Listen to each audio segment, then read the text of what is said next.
হেলাল ভাই, হেলাল ভাই চল, হেলাল ভাই এরশাদের বিরুদ্ধে আন্দোলন কইরা শেখ হাসিনার বিরুদ্ধে 15 বছর আন্দোলন করে এত ভয় আপনারা কেন পাইতেছেন আমি বুঝতেছি না। বিএনপি ভীতু দলে পরিণত হয়েছে হেলাল ভাই, বিএনপি ভীতু হয়ে গেছে। এই 16 বছর রাজপথে থাইকা বিএনপি ভীতু হয়ে গেছে। আপনি চাইলে আপনি বাংলাদেশের বড় রাজনৈতিক দল, আপনি চাবেন, জনগণ চাবে, ইলেকশন হবে, তিনিও নাকি বলছে ডেটটা কেন ঘোষণা করে না, সময় মতো ঘোষণা করা হবে। হেলাল ভাই একটু ওয়েট করেন। হেলাল ভাই ঘোষণা তো করছে, তো মানে আপনারা কেন এটা নিতে চাইতেছেন না? ঘোষণা তো করছে, চিৎকার করে বলছে ডিসেম্বরে হবে, জুনে হবে, ডিসেম্বরে হবে, জুনে হবে। না না, উনি বলছে ডিসেম্বর টু জুন, তাহলে কি আপনি এটা কোন ডেট হইলো? ডিসেম্বর টু সুন্দর ডেট, বলতে হবে মাত্র 6 মাসের একটা ব্যক্তি রাখা হয়েছে, সুন্দর ডেট। আমার কাছে কেন জানি মনে বিএনপি প্রস্তুত নাই, বিএনপি এইসব শুধু কথাবার্তা বলে, আমার কাছে মনে বিএনপির প্রস্তুতি কম। যে আপনাদের শীর্ষ নেতারা প্রতিশ্রুতি দিচ্ছেন যে বিএনপি ক্ষমতা গেলে শিক্ষিত বেকারদের জন্য ভাতার ব্যবস্থা করা হবে, 18 মাসে 1 কোটি চাকরির ব্যবস্থা করা হবে।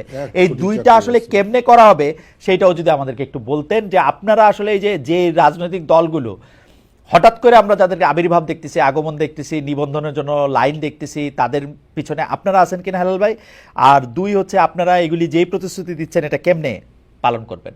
দেখেন, আমি এই প্রশ্নটা উত্তর দিতে চাই এইভাবে যে বাংলাদেশে এখন একটা পলিটিক্যাল আনসার্টেনিটি চলছে। আমরা চাচ্ছি যে ডিসেম্বরের মধ্যে নির্বাচনটা হোক, এবং কিভাবে নির্বাচনটা হবে তার একটা রোডম্যাপও চেয়েছিলাম, কিন্তু সরকার কখনোই এ ব্যাপারে একটা সুপারফিশিয়াল কথা বলছে, ধোঁয়াশা সৃষ্টি করছে। সমস্ত রাজনৈতিক দলগুলো যখন সংস্কার চাচ্ছে, নির্বাচন চাচ্ছে, সরকার কোনো কথা বলছে না। এখন যে কথাটা বললেন, যে সমস্ত পলিটিক্যাল পার্টিসগুলো এখন গ্রো করছে, এটা কি কার স্পন্সরে? সরকারের কোনো উদ্দেশ্য থেকে হচ্ছে না বাংলাদেশের মানুষ তো একটু হুজ্জতে বাঙালি বলে একটা কথা আছে, আপনার বিচারপতি হাবিবুর রহমানের একটা বই আছে, দেখবেন যে হুজ্জতে বাঙালি, যে হুজ্জতে বাঙালি বা হুজ্জতে বাংলাদেশি, এরা তো এই নতুন এই ব্যবস্থায় নতুন নতুন রাজনৈতিক দল। আচ্ছা হেলাল ভাই মাঝখানে একটা প্রশ্ন করি, ইলেকশন কবে হবে এটাতে সরকার যেটা বলছে এটার মধ্যে কি কোনো অস্পষ্টতা ছিল? ডক্টর মোহাম্মদ ইউনূস ডিসেম্বরে বলছে যে ডিসেম্বর থেকে শুরু করে, মানে গত বছর ডিসেম্বরে বলছে, এই বছর ডিসেম্বর থেকে শুরু করে জুন পর্যন্ত সময় নির্বাচন হতে হবে, নির্বাচন হবে, এবং উনি কনসিস্টেন্ট আছেন ওনার এই কথায়, কনসিস্টেন্টলি বলছে। জি, কিন্তু তিনি কেন বলছে না যে নির্বাচনটা আসলে কবে হবে এবং কিভাবে হবে, স্কেডিউলটা কবে? জুলাই মাসে দিবে, নির্বাচন জুলাইতে দিবে, সময় আসলে দিবে ভাই, সময় আসলে দিবে, জুন জুলাই মাসে দিবে। রাজনৈতিক দলগুলো কি পদ্ধতিতে to hold a free and fair ইলেকশনের জন্য কি কি করবে তারা, এই যে রোড ম্যাপটা, দ্যাট মিনস যে স্কেডিউলটা কবে ঘোষণা হবে, কারা কারা প্রার্থী হবে, নির্বাচনটা কবে হবে। যেমন আপনার 2007 সালের অভিশপ্ত সরকার বলেছিল 2 বছর পরে সে নির্বাচন হবে। এই সরকার কিন্তু সবাই নির্বাচনের কথা বলছে, তিনিও নাকি বলছে, যে ডেটটা কেন ঘোষণা করে না? সময় মতো ঘোষণা করা হবে। হেলাল ভাই একটু ওয়েট করেন, নির্বাচনের তফসিল বা ডেট রোডম্যাপ ঘোষণা করবে নির্বাচন কমিশন। এটা সাধারণত 6 মাস আগে ঘোষণা করে।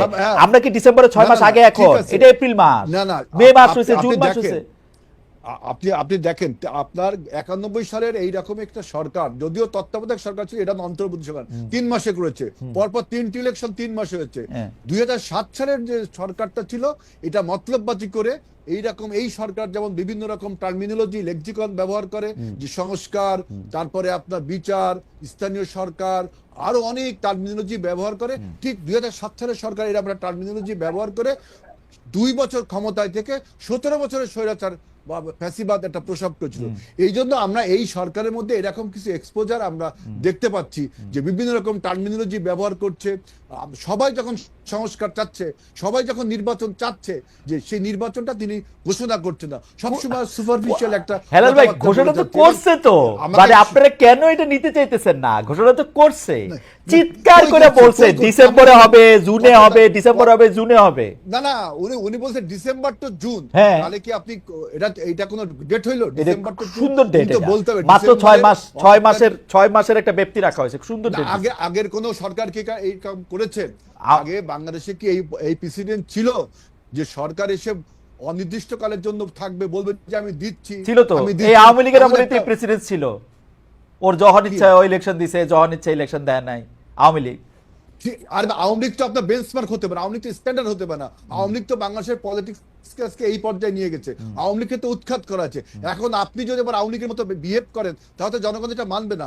আপনাকে সুনির্দিষ্ট টাইম তো বলা উচিত, বলে দিবে। আপনি যদি আমি হেলাল ভাই আমাদের এই অনুষ্ঠানের মাধ্যমে আমি আপনাকে আশ্বস্ত করতেছি, আপনারা যথা সময়ে ইলেকশনের ডেট আপনারা শুনবেন, কার্যক্রম শুনবেন। আপনারা প্রস্তুত আছেন কিনা সেটা খেয়াল করেন। আমার কাছে কেন জানি মনে হয় বিএনপি প্রস্তুত নাই, বিএনপি এইসব শুধু শুধু কথাবার্তা বলে। আমার কাছে মনে হয় বিএনপির প্রস্তুতি কম।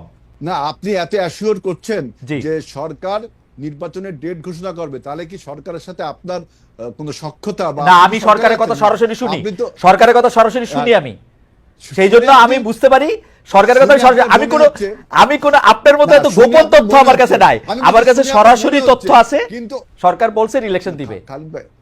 খালেদ ভাই, আপনি শুনে আপনার মনে হচ্ছে যে সরকার ইলেকশন দেবে, কিন্তু আমার দৃষ্টিভঙ্গিতে কারণ হেলাল ভাই আপনি মহান এবং উদার মানুষ, আপনি দিবেন না।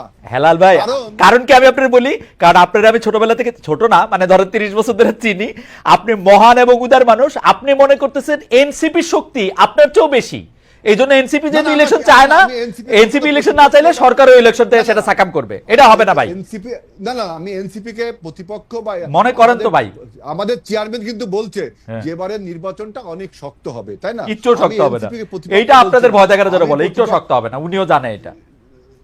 না, এনসিপি কে আমি প্রতিপক্ষ মনে করছি না। আমি বলছি যে আপনারা যে বলছেন যে নির্বাচন চাওয়া একটা ক্রিমিনাল অফেন্সের মধ্যে আমাদের নিয়ে আসছেন, অথচ দেখেন গত ঈদে, এই ঈদে আমাদের নতুন রাজনৈতিক দল আপনার কি সমব্যবহারে আপনার নির্বাচনের প্রচার চালালো না, যে আপনার কখনো গাড়িতে, কখনো ভ্যানে, কখনো রিক্সায়, তাহলে আবার টেলিভিশন এসে বলছে নির্বাচন দেরি করে হবে, আবার কিন্তু নির্বাচনের কাজ করছে। যেমন জামাত ইসলামী বাংলাদেশ দেখেন 300 আসনে নমিনেশন দিয়ে তারা বলছে নির্বাচন চাচ্ছে না। অর্থাৎ আপনার মুখে বলছে এক কথা, টেলিভিশনে এসে আমি অবশ্য আরেক কথা। আমার সাথে ডক্টর মোহাম্মদ ইউনূসের মানে এত ক্লোজ ডোর কোনো কথা কখনো হয় নাই, মানে এই ইলেকশনের বিষয়ে, সেই জন্য আমি বলতে পারবো না। কিন্তু আমি সরাসরি আমি দেখতে পাচ্ছি ডক্টর ইউনূস কনসিস্টেন্টলি বলে যাচ্ছেন যে বড়জোর আর কয়টা মাস সহ্য করেন। হেলাল ভাই আমরা একটু জয়নাব আদিবের কাছে যাই। ব্ল্যাক এন্ড হোয়াইট দিলে সমস্যা কি? আপনি দিবে তো এইটা সাধারণত ইলেকশন কমিশন দেয়, ইলেকশন কমিশন সেটা বলবেও।